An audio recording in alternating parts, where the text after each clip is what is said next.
So girls, हमने common stock valuation का chapter start किया। उसमें हमने डिफरेंट मॉडल्स पढ़े कि किस तरह से हम स्टॉक की वैल्यू को कैलकुलेट करते हैं। उससे पहले मैंने आपको बताया था कि कॉमन स्टॉक और जो हमारा प्रेफर्ड स्टॉक है उसमें कुछ डिफरेंस होता है, हमारी इक्विटी और डेट में डिफरेंस होता है। हमने पूरा एक कॉन्सेप्ट लिया और अब हम जो है वो चैप्टर एंड पर पहुंचे हैं। इसमें आपको मैं 2-3 टर्म से इंट्रोड्यूस करवाना चाहूँगी। The first one is the book value of the company और the book value of your shares. Book value जैसे कि नाम से पता चल रहा है, जो हमने अपने बुक्स ऑफ अकाउंट मेंशन की होगी वो हमारी बुक वैल्यू होगी। ठीक है, चाहे वो हमारी कंपनी की वो बुक वैल्यू हो, चाहे वो हमारे शेयर्स की बुक वैल्यू हो। ठीक है, बुक वैल्यू का सिंपल मतलब ये है, आपको पता है कि हर कंपनी के लिए ज़रूरी है कि वो 5 टाइप ऑफ स्टेटमेंट्स हर साल बनाती है। ठीक है, उन स्टेटमेंट्स के नाम आपको पता है। स्टेटमेंट ऑफ फाइनेंशियल पोजीशन है जिसको आप बैलेंस शीट कहते हो। स्टेटमेंट ऑफ रिटेन्ड अर्निंग्स है। उसके अलावा इनकम स्टेटमेंट है, प्रॉफिट एंड लॉस स्टेटमेंट है, कैश फ्लो स्टेटमेंट है, और आप एक बनाते हो लास्ट पे statement, notes to the statement. ये सारी आपकी होती हैं फाइनेंशियल स्टेटमेंट्स। जो फर्स्ट वाली है वो उसको हम बैलेंस शीट भी कहते हैं, इसको हम स्टेटमेंट फाइनेंशियल पोजीशन भी कहते हैं। इनकम स्टेटमेंट का भी आपको पता है, प्रॉफिट एंड लॉस स्टेटमेंट का भी आपको पता है। कुछ कंपनीज पीएलएन स्टेटमेंट बनाती हैं, कुछ कंपनीज इनकम स्टेटमेंट बनाती हैं। दोनों होती आपकी इनकम एंड एक्सपेंसेस के लिए ही है। कैश फ्लो स्टेटमेंट होती है, स्टेटमेंट ऑफ रिटेन्ड अर्निंग्स होती है। बेसिकली होती जो बेसिक हैं वो चार ही हैं। ठीक है, एक हो आप नोट्स टू अकाउंट्स बना देते हो एक्सप्लेनेशन के लिए कि हमने किस तरह की कैलकुलेशंस की और किस तरह हमने इन स्टेटमेंट को प्रिपेयर किया। ठीक है, अब इन स्टेटमेंट्स में जो चीज़ लिखी जाती है ज़रूरी नहीं है कि एक्चुअल में वही हो रहा हो। ठीक है, जैसे कि आप अपनी बैलेंस शीट में अपने एसेट साइड जब कंप्लीट करते हो तो एसेट, जितने भी एसेट्स होते हैं, आप उनको किस प्राइस पर मेंशन कर रहे होते हो? जिस प्राइस पर आपने उसको परचेज किया था। जैसे कि फॉर एग्जांपल कोई मशीनरी है, मैंने आज से 3 साल पहले उस मशीनरी को परचेज किया था 1 लाख रुपए का, और अब मैंने अपनी बैलेंस शीट में आज से 3 साल पहले भी उसकी वैल्यू 1 लाख ही लिखी थी, और आज से 3 साल बाद भी मैं उसकी वैल्यू 1 लाख ही लिखूंगी। ऐसा ही है ना? मतलब बताने का मकसद ये है कि एक्चुअल में उसकी प्राइस उस टाइम पे उतनी नहीं है। जैसे कि मैं आज की बात करती हूँ, 3 साल पहले वो 1 लाख का था, मैंने उसको 1 लाख का मेंशन किया, लेकिन अब अगर मैं उसको सेल करने जाती हूँ तो उसकी प्राइस कम हो गई होगी। ठीक है, डेप्रिसिएशन की वजह से या किसी भी वजह से। तो यहाँ पर आपको हमेशा एक बात याद रखनी होती है कि हमारे जो स्टेटमेंट्स में आप इंफॉर्मेशन मेंशन करते हो, ज़रूरी नहीं है कि एक्चुअल में सेम एज इट इज़ हो। ठीक है, तो बुक वैल्यू आपकी वो वैल्यू होती है जो कि आपकी स्टेटमेंट्स में मेंशन की जाती है। आपको भी बैलेंस शीट दिखाती हूँ मैं। गर्ल्स, ये एक परफॉर्मा बैलेंस शीट है आपके सामने। जब भी मैं बैलेंस शीट की बात करूंगी, आपके माइंड में इस तरह का एक फॉर्मेट आना चाहिए। आप देख सकते हो कि बैलेंस शीट की दो साइड्स हैं। जो हमारी बेसिक अकाउंटिंग इक्वेशन है कि all the assets is equal to हमारी total liabilities plus owners equity, मैं ये नीचे देख सकते हैं आप। इसलिए हमारी बैलेंस शीट का आंसर इक्वल आता है क्योंकि हम इस अकाउंटिंग इक्वेशन के थ्रू अपनी बैलेंस शीट बना रहे होते हैं।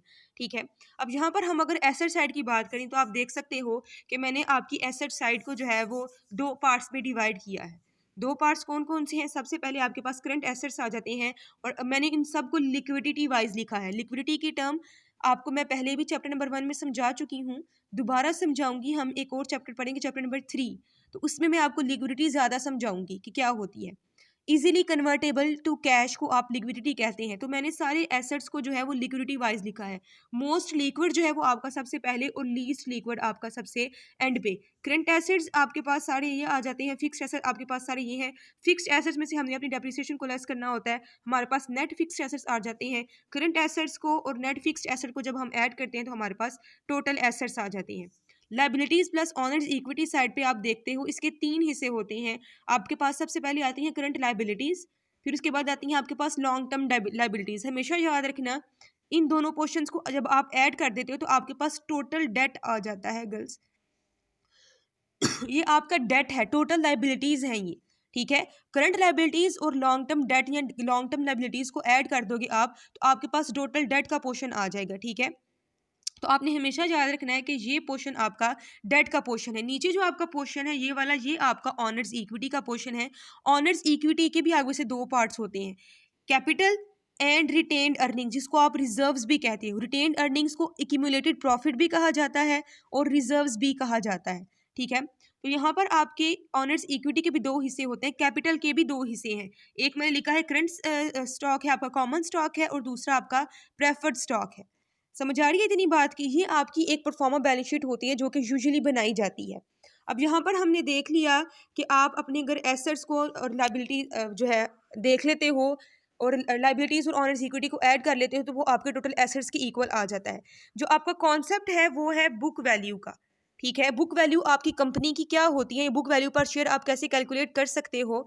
Book value per share basically कैसे कैलकुलेट की जाती है, जब आप अपनी कंपनी के टोटल एसेट्स में से अपनी टोटल लाइबिलिटीज़ को लेस कर देते हो तो आपके पास क्या बचेगा। मैंने जो आपके सामने एक बैलेंस शीट बनाई हुई है, अगर हम उसकी बात करें तो अगर मैं अपने टोटल एसेट्स जो कि आपकी ये वाली सारी साइड है, टोटल एसेट्स में से टोटल लाइबिलिटीज़ को लेस कर दूंगी तो क्या बचेगा, ऑनर्स इक्विटी। यही पोर्शन बच गया ना आपका।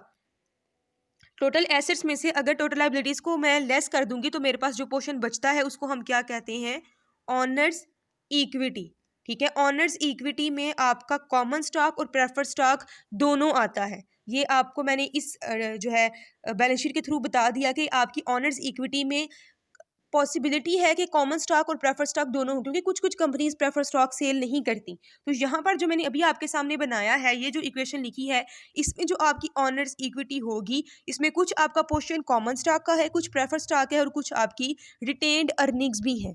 ठीक है, बुक वैल्यू की बात कर रहे थे कि बुक वैल्यू को हम कैसे कैलकुलेट करेंगे। जब भी हम book value per share calculate करने लगेंगे तो हमने सबसे पहले तो लेनी है एक चीज़ जो कि मैंने आपको पहले बता दिया है, वो आपके हैं टोटल एसेट्स। दूसरी, जब आप टोटल लाइबिलिटीज़ को देखने लगोगे तो total liabilities plus preferred stock, जब भी बुक वैल्यू किसी भी कंपनी की कैलकुलेट करने लगेंगे या फिर किसी भी शेयर की कैलकुलेट करने लगेंगे तो आपने हमेशा याद रखना है टोटल लाइबिलिटीज़ में आपने प्रेफर्ड स्टॉक को ऐड करके फिर अपने टोटल एसेट्स में से लेस करना है। ठीक है, अगर मैं ओवरऑल फार्मूला लिखूं तो कैसे लिखूंगी मैं कि book value per share will be equal to total assets minus total liabilities plus preferred stock. ठीक है, तो ये आपकी आ जाएगी कंपनी की बुक वैल्यू। जब आप इसको डिवाइड कर दोगे नंबर ऑफ शेयर्स के साथ, जो जितने भी एक कंपनी के कॉमन शेयर्स अवेलेबल होते हैं जो कि बैलेंस शीट में मेंशन किए जाते हैं कि इतने शेयर्स हैं आपके कॉमन स्टॉक के, तो आपकी पर शेयर वैल्यू आ जाएगी। बात की समझ आई। बुक वैल्यू कैसे कैलकुलेट की जाती है, बुक वैल्यू का सिंपल मतलब होता है स्टेटेड वैल्यू या एग्जैक्ट वैल्यू। अगर किसी भी कंपनी के शेयर्स जो हैं या पूरी कंपनी के एसेट्स सेल कर दिए जाएं और एसेट्स को सेल करके जितनी अमाउंट रिसीव होती है वो उतनी हो जितनी की बुक आपकी बुक्स में लिखी हुई है।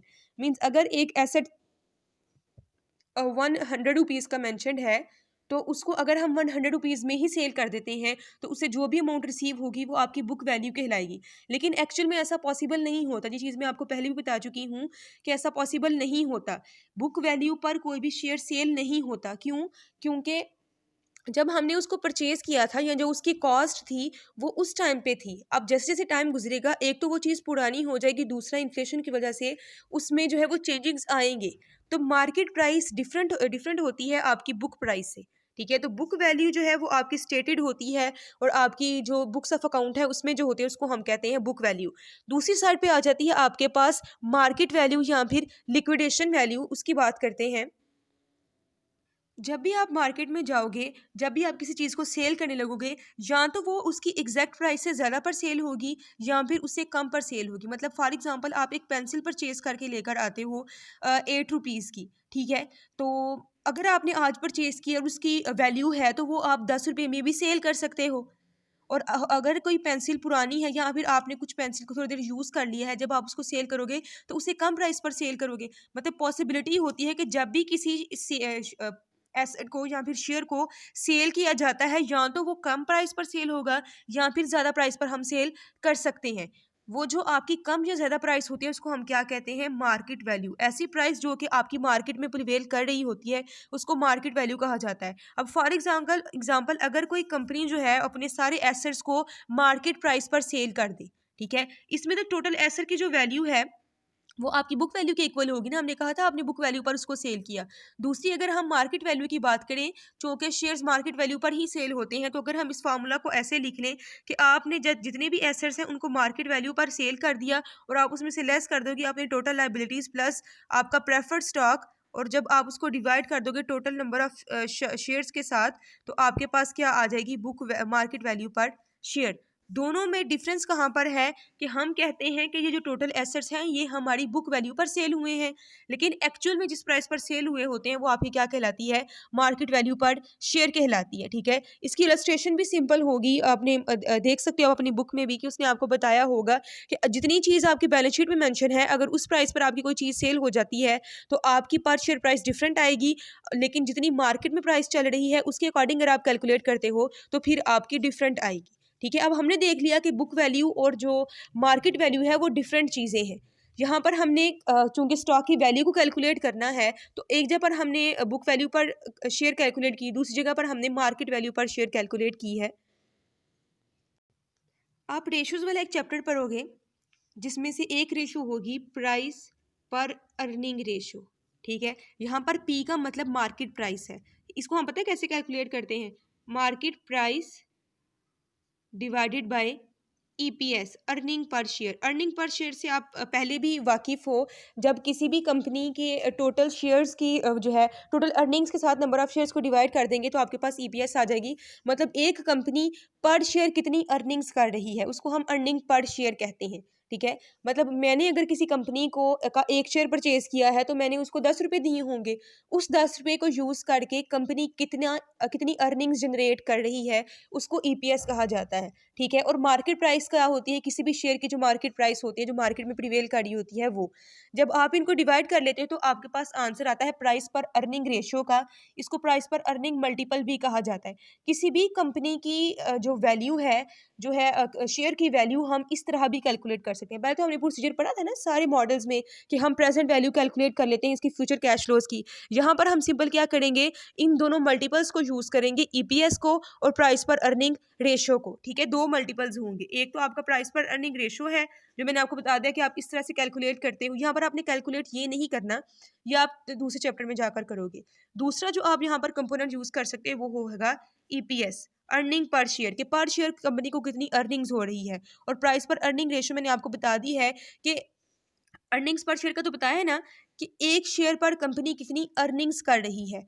प्राइस पर अर्निंग रेशियो का क्या मतलब होता है कि how much investors are willing to pay for each dollar of the earnings of the company. दोबारा से एक्सप्लेन कर देती हूँ कि कंपनी की अर्निंग्स पर हमारे इन्वेस्टर्स हमें कितना पे करने के लिए रेडी हैं। जब आप प्राइस पर अर्निंग को मल्टीप्लाई कर देते हो ईपीएस के साथ तो हमारे पास कंपनी की वैल्यू भी आ जाती है।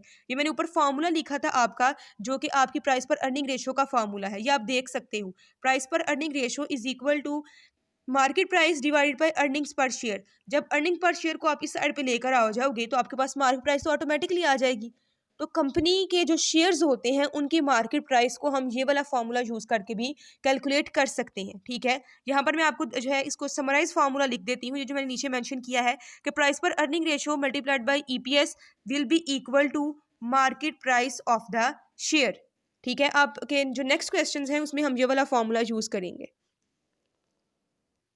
अच्छा गर्ल्स, हमने अब डिफरेंट मॉडल्स पढ़े, ज़ीरो ग्रोथ मॉडल पढ़ा, कांस्टेंट ग्रोथ मॉडल पढ़ा, वेरिएबल ग्रोथ पढ़ा, फ्री कैश फ्लो पढ़ा, और अभी हमने जो है प्राइस पर अर्निंग मल्टीपल का भी एक मॉडल पढ़ लिया है कि किस तरह से हम इस फॉर्मूला को यूज़ करके किसी भी शेयर की मार्केट प्राइस को कैलकुलेट कर सकते हैं।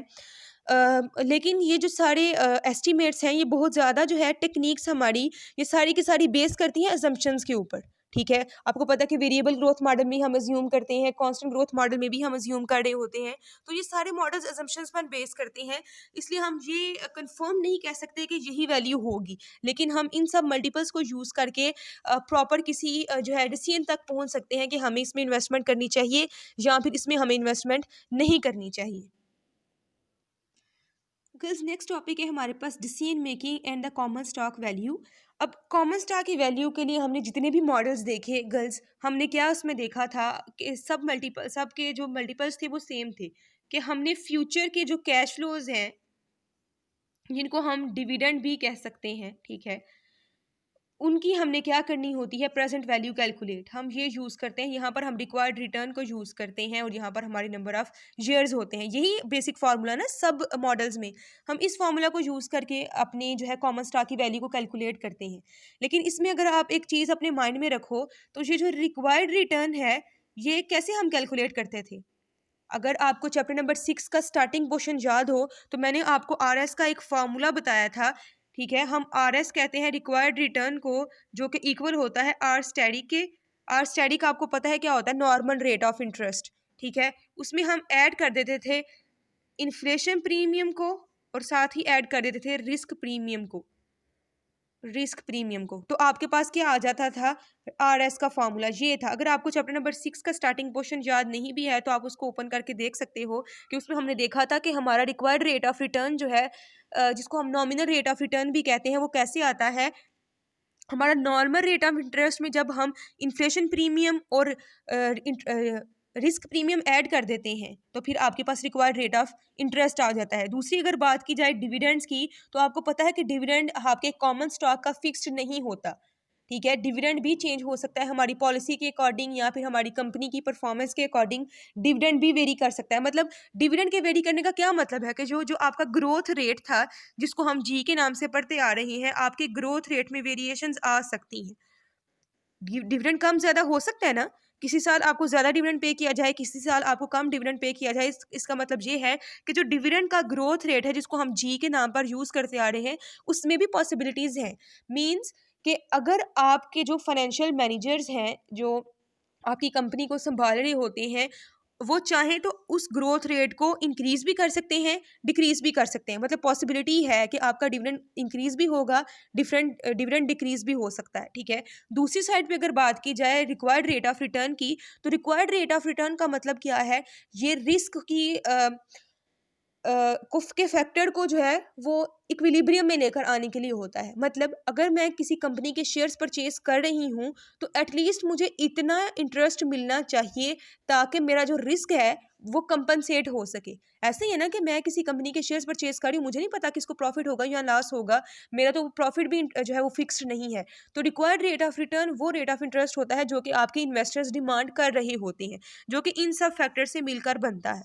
ठीक है, अब इसमें भी चेंजिंग्स आ सकती हैं और आपके ग्रोथ रेट में भी चेंजिंग्स आ सकती हैं। ठीक है, जब वो ऐसी चेंजिंग्स आती हैं ना, मतलब हमारे फाइनेंशियल मैनेजर से कि या फिर इकोनॉमिकल कंडीशंस की वजह से कोई रिस्क में चेंज आ जाता है या फिर हमारे ग्रोथ रेट में चेंज आ जाता है, तो उस तरह से आपकी कॉमन स्टॉक की जो वैल्यू है ना, उसमें भी चेंज आएगा। ये चीज़ मैं आपको पहले भी समझा चुकी हूँ दूसरे चैप्टर में, अभी दोबारा से समझाती हूँ। पहली बात हम कर लेते हैं कि चेंजिंग डिविडेंड, जो आपका डिविडेंड ग्रोथ रेट है, जिसको हम जी के नाम से रिप्रेजेंट करते हैं, जो कि आपको न्यूमेरिकल्स में गिवन होता है कि आपका डिविडेंड इस परसेंट से इंक्रीज हो रहा है। वो जो ग्रोथ रेट है वो आपका इंक्रीज भी हो सकता है, वो आपका डिक्रीज भी हो सकता है। हमने जो चीज़ पढ़नी है यहाँ पर वो ये है कि what is the relation between growth rate and the value of the common stock. आपको ये पता होना चाहिए कि if dividend increases honours wealth also increases. इसका तो पता ही है ना आपको, अगर हम अपने ऑनर्स को ज़्यादा डिविडेंड पे करेंगे तो उनकी वेल्थ भी इंक्रीज होगी।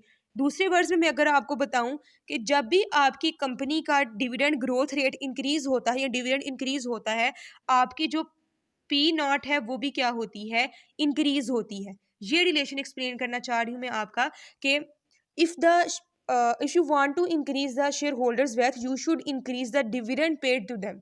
अगर आप अपने शेयर होल्डर्स के डिविडेंड को, पर शेयर के डिविडेंड को इंक्रीज कर देते हो, तो आपकी जो कॉमन स्टॉक की वैल्यू है वो भी आपकी इंक्रीज हो जाएगी। ठीक है, मतलब डिविडेंड में चेंज का आपके कॉमन स्टॉक की वैल्यू के साथ एक डायरेक्ट रिलेशनशिप है। अगर ग्रोथ रेट कम होगा तो आपके कॉमन स्टॉक की वैल्यू भी कम होगी। अगर आपके जो ग्रोथ रेट ज़्यादा हो रहा है तो आपके कॉमन स्टॉक की वैल्यू भी क्या है, ज़्यादा होगी। ठीक है, दूसरी साइड पे हम बात कर लेते हैं चेंजिंग्स इन रिस्क। रिस्क मतलब जो कि मैंने आपको रिक्वायर्ड रिटर्न आगे फॉर्मूला बनाया था कि आर एस जो है वो हमारा इक्वल होता है R asterisk plus inflation premium plus risk premium. ठीक है, आपको पता है कि अगर ये दोनों जो है ये हमारे क्या कहलाते हैं, risk free rate of return, और ये हमारा रिस्क प्रीमियम होता है। आपको पता है ना कि इसको हम जो है वो रिस्क फ्री रिटर्न भी कहते हैं, रिस्क फ्री। ठीक है, आरएफ के नाम से इसको रिप्रेजेंट किया जाता है। अब होता क्या है कि किसी भी वजह से अगर आपकी मार्केट रिस्क इंक्रीज हो जाता है, तो अगर रिस्क इंक्रीज होगा तो ऑटोमेटिकली आपका रिक्वायर्ड रिटर्न भी इंक्रीज होगा, क्योंकि इन सब ने ऐड ही होना है। अगर इन्फ्लेशन इंक्रीज होता है तभी आपका रिक्वायर्ड रिटर्न इंक्रीज होगा। मतलब चाहे रिस्क इंक्रीज हो या फिर आपकी इन्फ्लेशन की वजह से आप इंक्रीज हो रहा हो, तो हमारा जो रिक्वायर्ड रिटर्न आपके इन्वेस्टर्स डिमांड कर रहे होते हैं आपकी अपनी इन्वेस्टमेंट के ऊपर, वो इंक्रीज हो सकता है। आपने हमेशा याद रखना है कि रिक्वायर्ड रिटर्न का हमारे कॉमन स्टॉक की वैल्यू के साथ इनवर्स रिलेशनशिप है।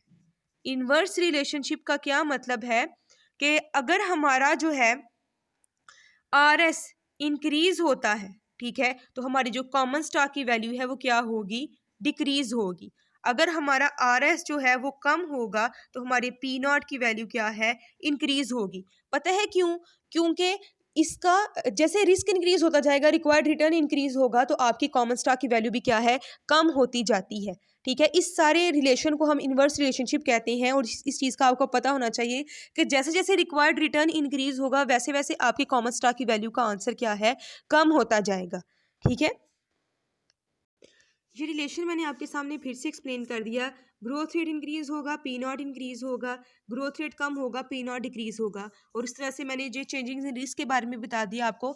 आपकी बुक में जो इलस्ट्रेशन नंबर 7.9 और 7.10 है वो इन्हीं चीज़ों को एक्सप्लेन कर रहा है। ठीक है, उसके अलावा जो है एक कंबाइन इफेक्ट भी हो सकता है कि ज़रूरी नहीं है कि ग्रोथ रेट अगर हमारा इंक्रीज हो रहा है तो इसमें कोई चेंज नहीं आएगा।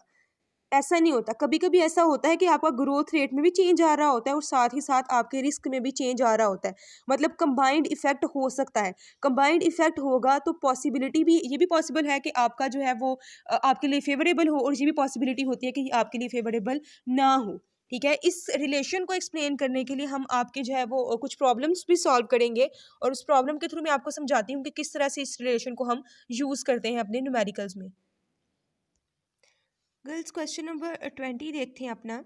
Management action and stock value, जो अभी हमने डिसीजन मेकिंग के बारे में देखा कि अगर आपकी फाइनेंशियल मैनेजर्स आपकी डिसीजन मेकिंग में चेंज लेकर आते हैं तो आपकी कॉमन स्टॉक की वैल्यू पर किस तरह से डिफरेंस जो है चेंज आता है, और किस तरह से हम इसको देख सकते हैं।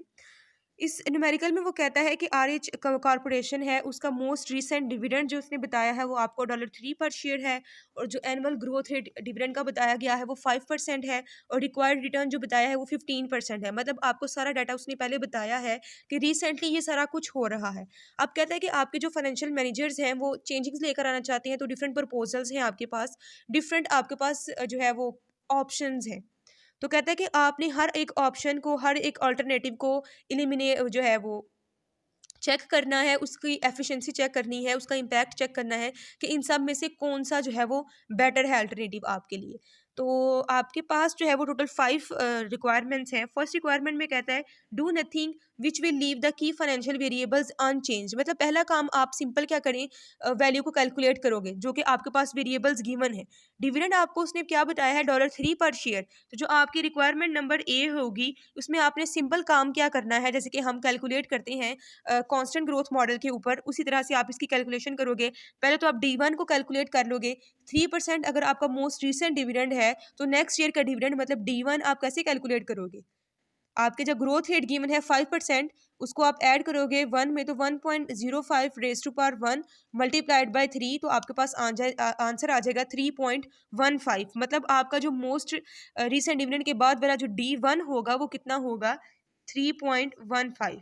डिवाइड कर दोगे RS माइनस जी के साथ। रिक्वायर्ड रिटर्न उसने आपको 15% गिवन किया है 0.15, उसमें से लेस कर दोगे अपने ग्रोथ रेट को जो कि 0.05 है, तो आपके पास आंसर आ जाएगा इसका $31.50। ये मैंने आपके सामने रिक्वायरमेंट नंबर 1 सॉल्व की है। मैंने फार्मूला कौन सा यूज़ किया है, कांस्टेंट ग्रोथ का, D1 ओवर RS माइनस जी। D1 आपको खुद कैलकुलेट करना पड़ेगा चूंकि उसने आपको D0 गिवन किया है, तो आपको पता है कि D1 आप कैसे कैलकुलेट करते हो। ये आपकी फर्स्ट रिक्वायरमेंट सॉल्व हो जाती है। सेकेंड वाली को देख लेते हैं। अब सेकंड रिक्वायरमेंट में कहता है कि invest in a new machine that will increase the dividend growth rate to 6% and lower the required return to 14%। आपने काम कोई भी नहीं करना, सिंपल आपका अब काम क्या होगा, ग्रोथ रेट जो है आपका वो चेंज हो चुका है। पहले हमारा जो ग्रोथ था वो 5% थी, अब कितनी ग्रोथ है, 6%। रिक्वायर्ड रिटर्न जो है वो भी चेंज हो चुका है हमारा RS, पहले जो है वो 15% था, अब वो 14% हुआ है। गर्ल्स, ये कंबाइंड इफेक्ट जो मैंने आपको लास्ट में बात समझाई थी ना, कंबाइंड कंबाइंड इफेक्ट ये उस चीज़ की है। अगर आपका ग्रोथ रेट इंक्रीज होता है तो आपको पता है कि आपकी कॉमन स्टॉक की वैल्यू भी क्या है, इंक्रीज होती है। अगर आपके रिक्वायर्ड रिटर्न की वैल्यू कम होती है तो आपका जो कॉमन स्टॉक है उसकी वैल्यू ज़्यादा होती है, क्योंकि रिक्वायर्ड रिटर्न का आपकी वैल्यू के साथ इन्वर्स रिलेशनशिप है।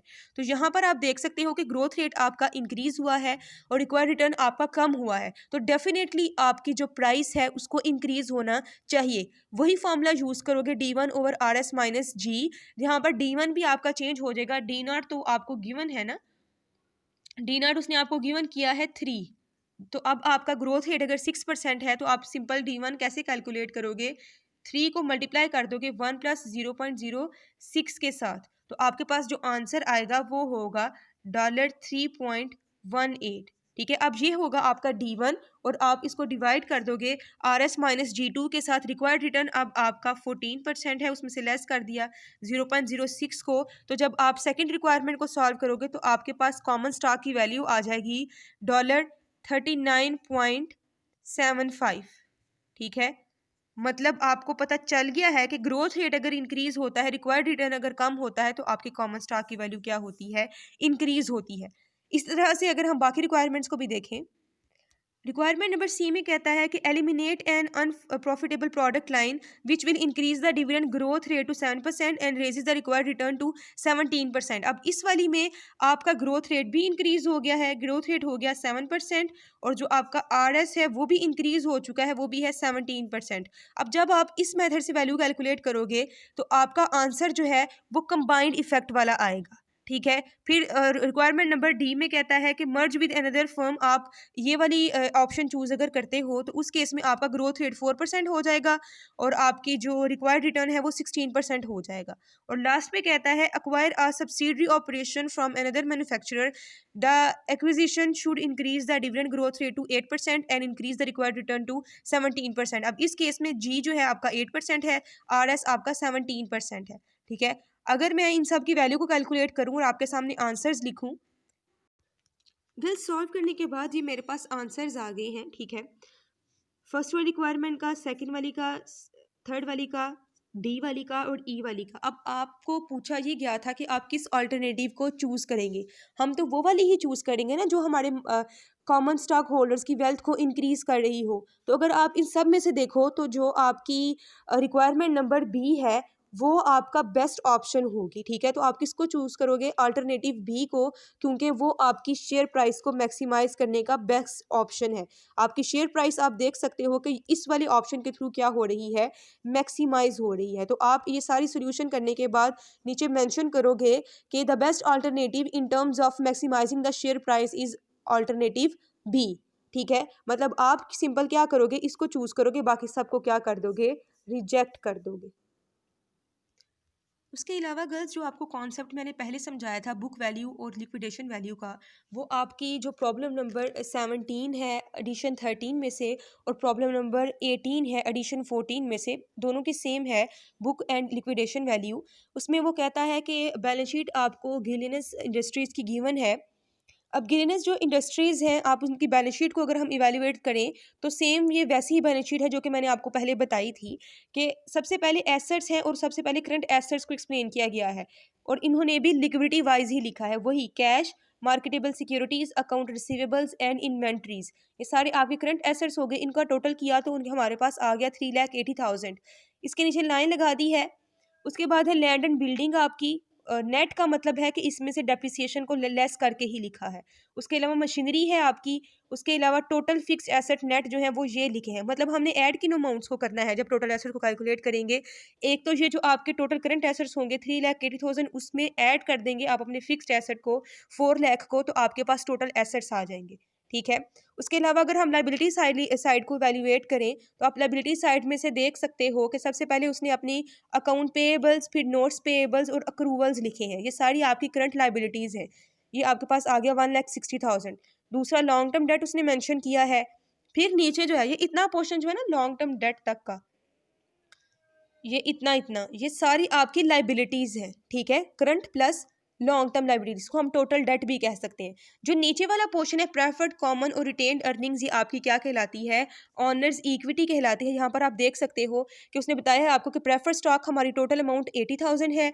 कॉमन स्टॉक के जो शेयर्स हैं उसने बताए हैं, यहाँ पर मेंशन किया है कि 10,000 शेयर्स हैं और टोटल उनकी अमाउंट कितनी है, 2,60,000। और रिटेन जो हमने किया हुआ है, जो हमारे पास एक्यूमुलेटेड प्रॉफिट्स हैं, वो भी आपको बता दी हैं। ये सेम वैसी ही बैलेंस शीट है जो कि मैंने आपको परफॉर्मा में एक्सप्लेन की थी। अब वो न्यूमेरिकल में हमें सॉल्व करने के लिए क्या कह रहा है, कहता है एडिशनल इन्फॉर्मेशन भी उसने की है ड्यूरिंग द इस साल में जो भी चेंजिंग्स आई हैं वो ये हैं। बेसिकली गर्ल्स, मैंने आपको पहले भी बताया कि बुक एंड लिक्विडेशन वैल्यू हम क्यों कैलकुलेट करते हैं, जब भी हमने अपनी कंपनी को सेल आउट करना होता है, जब हम अपने शेयर्स को सेल करने लगेंगे तब हम ये वाला काम करेंगे। अब हम अपने शेयर्स को अगर सेल करना चाहते हैं तो उसकी एडिशनल इन्फॉर्मेशन उसने गिवन की है। कहते हैं preferred stock can be liquidated at book value. मतलब इसकी इस वाली ट्रांजैक्शन का क्या मतलब है कि हम अपने प्रेफर्ड स्टॉक को बुक वैल्यू पर ही सेल कर सकते हैं। लिक्विडेट करने का मतलब होता है सेल करना, ख़त्म कर देना, डिसॉल्व कर देना। तो हम प्रेफर्ड स्टॉक को उसकी बुक वैल्यू पर ही सेल कर सकते हैं। मतलब अगर मैं अपने प्रेफर्ड स्टॉक को आज कन्वर्ट करूँ, 80,000 है ना टोटल, तो मेरे पास जो अमाउंट जो मैंने उनको पे करना है प्रेफर्ड स्टॉक होल्डर्स को, वो तो कितना पे करना है, 80,000 ही पे करना है। उसके बाद आ जाती है आपके पास account receivables and inventories can be liquidated at 90,000। एक और बात है गर्ल्स कि जब आप एसेट्स को लिक्विडेट करोगे तो वो चीज़ें आपके पास आ रही हैं, वो आपके कैश इनफ्लोज हैं। ऐसा ही है ना, एसेट्स आप सेल करते हो, उसके बाद आपके पास पैसा आता है। जो आपकी लाइबिलिटीज़ हैं जब आप उनको लिक्विडेट कर रहे होते हो तो इसका मतलब है कि आप लाइबिलिटीज़ को पे कर रहे हो। तो एसेट के साथ प्लस का साइन मैं यूज़ कर रही हूँ और लाइबिलिटीज़ आपकी माइनस होंगी। मतलब मैं उन अमाउंट्स को किस में लिखूंगी, ब्रैकेट्स में लिखूंगी। लिक्विडेट करने का मतलब है कि अब हम अपनी फर्म को सेल कर रहे हैं। सारे एसेट्स को सेल करने के बाद जो मेरे पास पैसा आ रहा है, जो मेरे पास कैश आ रहा है, उसको यूज़ करूँगी मैं अपनी लाइबिलिटीज़ को पे ऑफ करने के लिए। मतलब जो लाइबिलिटीज़ को पे करूँगी वो मेरा क्या होगा, कैश आउटफ्लो होगा। अब आपका जो प्रेफर्ड स्टॉक है वो आपकी है तो लाइबिलिटी ही ना। आपको पता है कि एक टाइम पीरियड गुजरने के बाद आपने अपने प्रेफर्ड स्टॉक को अमाउंट वापस करोगे ही करोगे। तो इसलिए जो आप अपने प्रेफर्ड स्टॉक को पे करोगे तो आपका 80,000 आपका क्या होगा, लेस होगा। दूसरी जो ट्रांजैक्शन है अकाउंट रिसीवेबल्स और इन्वेंट्रीज की, अकाउंट रिसीवेबल्स भी आपके एसेट्स हैं, इन्वेंट्रीज भी आपके एसेट्स हैं। जब आप इनको सेल करोगे तो आपके पास क्या है, पैसा आएगा। किस तरह से आएगा उसकी कैलकुलेशन अभी आपको बाद में बताती हूँ। उसके बाद आपके पास है, उसने शेयर्स बताए हैं कि टोटल 10,000 है। उसके बाद कहता है all interest and dividends are currently paid up. जितने भी हमारे करंट लाइबिलिटीज़ थी वो हमने क्या कर दी हैं, पे कर दी हैं।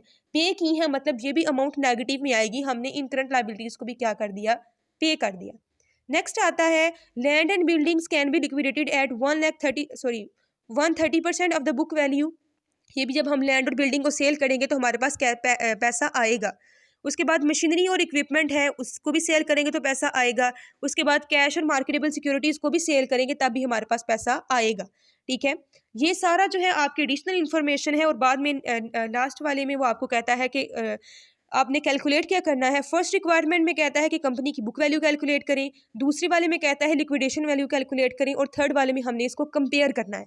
तो सबसे ईजिएस्ट वे जो है वो आपका बुक वैल्यू को कैलकुलेट करने का होता है। मैंने आपको बताया था जो वैल्यू आपकी बुक्स में लिखी होती है, अगर आप उसी वैल्यू पर अपने शेयर्स को, अपने एसेट्स को सेल कर देते हो तो वो आपकी क्या कहलाती है, बुक वैल्यू। तो इसका मतलब है अगर हमने बुक वैल्यू अगर कैलकुलेट करनी हो तो हमें ये सारी ट्रांजैक्शंस करने की ज़रूरत है ही नहीं। इसका मतलब ये होगा कि हमने उसको उसकी इस प्राइस पर सेल किया है जो जो इस बैलेंस शीट में मेंशन्ड है। ठीक है, तो आपके सामने अगर मैं बुक वैल्यू का फॉर्मूला रिपीट करूं तो मैंने आपको बताया था कि book value of the shares will be equal to, हम टोटल एसेट में से लेस कर देते हैं अपनी total liabilities plus preferred stock और डिवाइड कर देते हैं नंबर ऑफ शेयर्स के साथ। ऐसा ही है ना। इसी फॉर्मूला में अगर मैं आपके सामने वैल्यूज पुट करूं तो टोटल एसेट्स जो कि हमारे पास गिवन है वो है 7,80,000। ठीक है, उसमें उसके बाद आपके जो टोटल लाइबिलिटीज प्लस आपके पास प्रेफर्ड स्टॉक है, टोटल लाइबिलिटीज कितनी है, current liabilities plus long term debt plus preferred stock, इन तीनों चीज़ों को आपने ऐड करना है। मैंने आपको बताया था कि current liabilities plus long term debt will be equal to total liabilities. तो जब आप 1,60,000 में ऐड कर दोगे 1,80,000 को तो आपके पास आंसर आ जाएगा 3,40,000। और जब आप 3,40,000 में ऐड कर दोगे अपना 80,000 ऑफ द प्रेफर्ड स्टॉक तो आपके पास अमाउंट आ जाएगी 4,20,000। ठीक है। तो सिंपल मैं यहाँ पर ये लिख रही हूँ, आप पूरा मेंशन करोगे कि टोटल लायबिलिटीज आपने किस तरह से कैलकुलेट की और प्रेफर्ड स्टॉक कैसे कैलकुलेट किया। 1,60,000 प्लस 1,80,000 प्लस 80, तो आपके पास जो टोटल अमाउंट आती है वो कितनी हो जाती है, 4,20,000। उसको डिवाइड कर दोगे, आपके जो नंबर ऑफ शेयर्स उसने आपको गिवन किए हैं वो कितने हैं, 10,000। जब आप 7,80,000 में से 4,20,000 को लेस कर दोगे तो आपके पास जो अमाउंट है वो आ जाएगी 3,60,000। 3,60,000 को डिवाइड कर दोगे 10,000 पर, तो आपके पास जो है जो पर शेयर प्राइस आएगी वो कितनी होगी, $36। इसको आप कहोगे बुक वैल्यू पर शेयर, वो कितनी है, $36 पर शेयर। ये हमारे पास बुक वैल्यू आ गई है। ये सिंपल है ना, जो जो चीज़ें आपकी बैलेंस शीट में मेंशन है, सिंपल आपने उसी तरह से क्या किया, टोटल एसेट्स की भी वही वैल्यू यूज़ की, टोटल लायबिलिटीज़ की भी वही वैल्यू यूज़ की और प्रेफर्ड स्टॉक की भी वही वैल्यू यूज़ की जो कि आपकी बैलेंस शीट में मेंशन थी। ठीक है, ये एक अजम्पशन है और ये ठीक नहीं होती। ये वो है जो कि हम खुद अपनी पब्लिक को दिखाना चाह रहे होते हैं। अब हम रिक्वायरमेंट नंबर बी को सॉल्व करते हैं और जो भी आपकी जो एडिशनल इन्फॉर्मेशन गिवन है ना, हम वो सारे चेंजिंग्स करेंगे अपनी बैलेंस शीट में। ठीक है, और फिर अपनी बुक जो है वो लिक्विडेशन वैल्यू को कैलकुलेट करेंगे। सो गर्ल्स, मैं आपकी जो क्वेश्चन नंबर 17 या फिर 14 एडिशन में से क्वेश्चन नंबर 18 है उसका पार्ट बी यहाँ पर सॉल्व करने लगी हूँ और मैं आपको ये बताऊँगी कि आपके जो इनफ्लोज हैं या फिर आउटफ्लोज हैं आप उनको मेंशन कैसे करोगे। पार्ट बी है आपका। सबसे पहले उसको जो है हम बैलेंस शीट के तौर पर ही सॉल्व करते हैं। जो लास्ट पर जो आपकी एडिशनल इन्फॉर्मेशन का पॉइंट नंबर 7 था, उसमें उसने कहा था कि cash and marketable securities can be liquidated at book value, मतलब हम उनको बुक वैल्यू पर ही सेल कर सकते हैं। तो अगर मैं कैश की बात करूं तो कैश जो है उसको सेल करके मेरे पास कितनी अमाउंट आई है, $40,000। I am not using the sign here क्योंकि जगह कम है। उसके बाद उसने कहा कि मार्केटेबल सिक्योरिटीज़ को भी हम उसी पर सेल कर सकते हैं। तो मार्केटेबल सिक्योरिटीज़ की वैल्यू कितनी गिवन है, 60,000। ये आपकी वो चीज़ें होंगी जो कि इनफ्लोज हैं आपके। ठीक है, एसेट्स हैं, एसेट को सेल करके आपके पास पैसा आएगा। उसके बाद जो है मैं देख लूँगी अकाउंट रिसीवेबल्स के बारे में उसने क्या इन्फॉर्मेशन गिवन की थी। रिक्वायरमेंट नंबर पॉइंट नंबर 2 में उसने कहा था कि account receivables are and inventories can be liquidated at 90% of the book value, मतलब हमने जब उनको सेल किया तो उसकी बुक वैल्यू का 90% हमें रिसीव हो गया था। तो हम इसको कैसे करेंगे सिंपल सॉल्व। पहले अगर मैं अकाउंट रिसीवेबल्स को देखूं तो उसकी वैल्यू कितनी गिवन है आपके पास, 1,20,000। तो आपने सिंपल क्या करना है, 1,20,000 का 90% ले लेना है। ठीक है, जब आप इसका 90% लोगे तो आपके पास आंसर आ जाएगा 1,08,000। ठीक है, उसको भी आप ऐड कर दोगे। उसके बाद उसने इन्वेंट्रीज का भी सेम यही कहा था कि इन्वेंट्रीज भी 90% से जो है वो लिक्विडेट हो रही हैं। इन्वेंट्रीज की अमाउंट है 1,60,000, उसका भी आप 90% ले लोगे। जब आप उसका 90% लोगे तो आपके पास आंसर आ जाएगा 1,44,000। ठीक है, ये मैंने यहाँ पर मेंशन कर दिया। उसके बाद आपकी जो है उसने लैंड एंड बिल्डिंग का कहा था कि वो 1,30,000 पर जो है वो 1,30% पर हुआ था। तो मैं यहाँ पर लैंड एंड बिल्डिंग लिख रही हूँ नीचे। अब मैं इस तरह से मेंशन नहीं कर रही, आप लिख सकते हो कि लैंड एंड बिल्डिंग की जो ओरिजिनल अमाउंट थी वो 1,50,000 थी। 1,50,000 का जब हम 130% लेंगे तो उसकी अमाउंट बन जाएगी 1,95,000। उसी तरह से जब आप मशीनरी का भी 70% लोगे तो मशीनरी का 70% लेने के बाद जो आपके पास अमाउंट आएगी, मैं मशीनरी लिख रही हूँ, वो कितनी है, 1,75,000।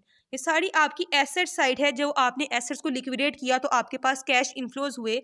आप सब इनफ्लोज को अगर ऐड कर दो, 40,000 को ऐड करोगे 60,000 में, 1,80,000 में, 1,44,000 में, 1,95,000 और उसके बाद 1,75,000, इन सब को जब आप ऐड कर दोगे तो आपके पास जो आपकी कंपनी की लिक्विडेशन वैल्यू ऑफ एसेट्स आएगी वो कितनी होगी, 7,22,000। ठीक है, इन सब को ऐड करने के बाद आपका ये वाला आंसर बढ़ेगा। ये आपके सारे क्या हैं, इनफ्लोज हैं। ठीक है, ये सारी अमाउंट्स आपको रिसीव हो रही हैं, ये रिसीट्स हैं आपकी। दूसरी साइड पे अगर मैं पेमेंट्स की बात करूं तो यहाँ पर अब हम पेमेंट्स देख लेते हैं जो कि हमारे आउटफ्लोज हैं। हम जब अपने एसेट्स को सेल कर देंगे तो जो जो हमने पेमेंट्स करनी है, सबसे पहली चीज़ आपको पता है कि आप अपने एसेट्स को सेल करने के बाद किसको पे करते हो, अपने क्रेडिटर्स को और अपने एक्सपेंसेस पे करते हो। यहाँ पर उसने रिक्वायरमेंट जो 4 थी आपकी उसमें कहा था कि all interest and dividends are currently paid up. तो जो आपकी करंट लायबिलिटीज़ है वो आपने टोटली पे कर दी है। ठीक है, हम सिंपल क्या करेंगे, आउटफ्लोज को भी कैलकुलेट करेंगे। आपकी जो करंट लाइबिलिटीज़ हैं वो हमने अगर टोटली पे कर दी है, इसका मतलब है कि जो आपका 1,60,000 है वो हमने पे कर दिया। आपको पता है कि आउटफ्लोज के साथ हम माइनस की बजाय ब्रैकेट्स यूज़ करते हैं, ठीक है। इसका मतलब है कि ये एक नेगेटिव अमाउंट है, हमने इसको पे कर दिया, मतलब ये नेगेटिव होगी हमारी आंसर में से। उसके बाद हमारे पास जो लॉन्ग टर्म डेट है उसके बारे में उसने इन्फॉर्मेशन हमें दी थी कि हमने जब सारे डेट्स पे कर दिए हैं, सारे डिविडेंड्स को पे कर दिए, तो इसको भी हमने पे ऑफ कर दिया होगा। तो हमारा जो लॉन्ग टर्म डेट है उसकी अमाउंट कितनी गिवन है आपके पास, 1,80,000, तो उसको भी हमें नेगेटिव लिखूंगी क्योंकि मैंने उसको पे कर दिया है। उसके बाद वो कहता है कि जो प्रेफर स्टॉक है मैंने वो भी पे कर दिया है, ठीक है। तो मैं यहाँ पर प्रेफर स्टॉक की अमाउंट भी लिखूंगी जो कि कितनी है 80,000, मैंने उसको भी पे कर दिया क्योंकि मैं सारे इंटरेस्ट सारे डिविडेंड्स पे कर चुकी हूँ। अब अगर मैं इन तीनों को ऐड कर लेती हूँ, 1,60,000 में ऐड कर देंगे 1,80,000 को और उसमें ऐड कर देंगे 80,000 को, तो आपके पास अमाउंट आ जाएगी 4,20,000, जो कि क्या है, नेगेटिव अमाउंट है, आपके आउटफ्लोज है। सिंपल इनफ्लोज में से आउटफ्लोज को लेस करेंगे तो आपके पास जो है वो कंपनी की लिक्विडेशन वैल्यू आ जाएगी। मींस आपके इनफ्लोज थे 7,22,000, उसमें से आप लेस कर दोगे अपने आउटफ्लोज 4,20,000, तो आपके पास लिक्विडेशन वैल्यू आ जाएगी जो कि कितनी होगी आपके पास 3,02,000। समझ आई? ये आपकी अमाउंट आई है value of liquidation value of the assets. लेकिन आपको तो पर शेयर कैलकुलेट करनी है। पर शेयर कैसे कैलकुलेट करोगे, इसको डिवाइड कर दोगे नंबर ऑफ शेयर्स पे। नंबर ऑफ शेयर्स तो उतने ही रहेंगे ना जो कि पहले गिवन है 10,000। जब आप इसको डिवाइड करोगे 10,000 के साथ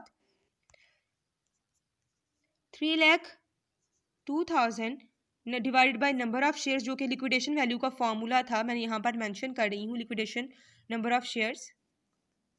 तो आपके पास वो नंबर ऑफ शेयर्स कितने थे, 10,000, ठीक है। तो नीचे मैं अब यहाँ पर 10,000 लिख देती हूँ। डिवाइड करने के बाद जो आपके पास आंसर आएगा वो होगा $30.2। ये आपकी क्या है, लिक्विडेशन वैल्यू। और जो आपकी मैंने book value per share calculate की थी वो कितनी थी, $36 पर शेयर। ऐसा ही है, दोनों में डिफरेंस क्या है, लिक्विडेशन वैल्यू कम है, हमारी बुक वैल्यू ज़्यादा है। तो जो आप पार्ट सी में लिखोगे वो ये मेंशन करोगे कि liquidation value is below book value per share and represents the minimum value for the firm. मतलब कि हमने अपने एसेट्स को उनकी बुक वैल्यू से ज़्यादा ग्रेटर वैल्यू पर शो किया हुआ था, ठीक है। It is possible for liquidation value to be greater than the book value if assets are undervalued. अगर आपके एसेट्स अंडर वैल्यूड होते तो हमारी लिक्विडेशन वैल्यू ज़्यादा हो सकती थी, लेकिन हमने अपने बैलेंस शीट में अपने एसेट्स को अपनी लिक्विडेशन वैल्यू से ग्रेटर पर शो किया हुआ था, इसलिए हमारी बुक वैल्यू ज़्यादा है और लिक्विडेशन वैल्यू क्या है, कम आई है, ठीक है। दोनों कॉन्सेप्ट्स के अकॉर्डिंग मैंने आपको क्वेश्चंस भी करवा दिए। और एक और जो चीज़ मैंने आपको प्राइस पर अर्निंग मल्टीपल्स का समझाया था उसके बारे में भी आपको बता देती हूँ।